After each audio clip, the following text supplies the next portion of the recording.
But when you look at the power of the establishment, it's not just in the economy, it's in our political system, and those two issues go together. When you have so few people with so much wealth, they're not just putting their money underneath the mattress. What they are doing is investing in the political system. And the result of that is that we have a corrupt campaign finance system which is undermining American democracy. Now, let's just assume that this were the entire country, all right? Now, if I'm running for office, what democracy means to me is I've got to convince you, each and every one of you, to vote for me. And if some of you don't vote for me, I can live with that. You got to hear what I have to say, and that's what a campaign, that's what democracy is about. What I will not accept is if somebody runs against me and buys the election by putting billions of dollars into our campaign.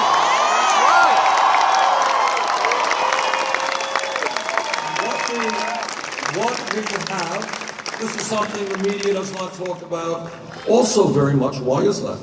If you have a corrupt campaign finance system based on the Citizens United Supreme Court decision, it means that super PACs can spend billions of dollars on television.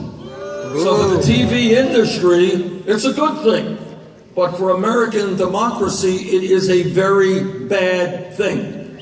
I believe in a democracy of one person, one vote. You gotta vote, you gotta vote, you gotta vote. You wanna vote against me, you wanna go for me, that's fine. But I do not want billionaires to spend hundreds of millions of dollars to buy elections, which is why we have to overturn this disastrous Citizens United.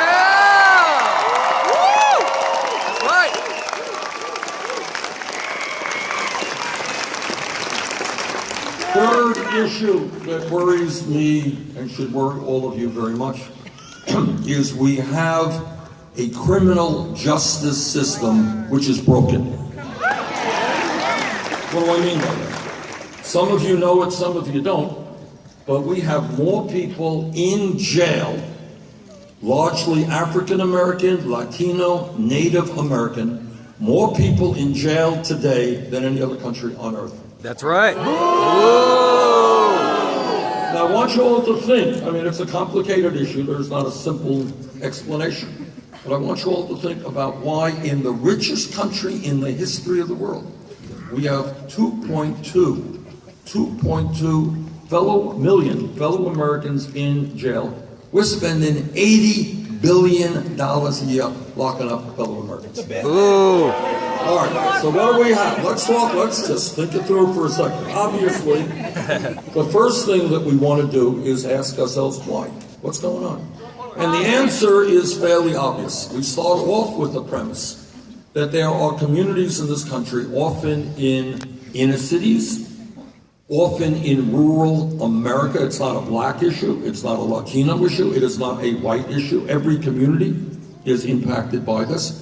You go to communities in this country, rural, poor, urban communities, and you're going to find youth unemployment. Kids who graduated high school are 30, 40%. 30, 40%.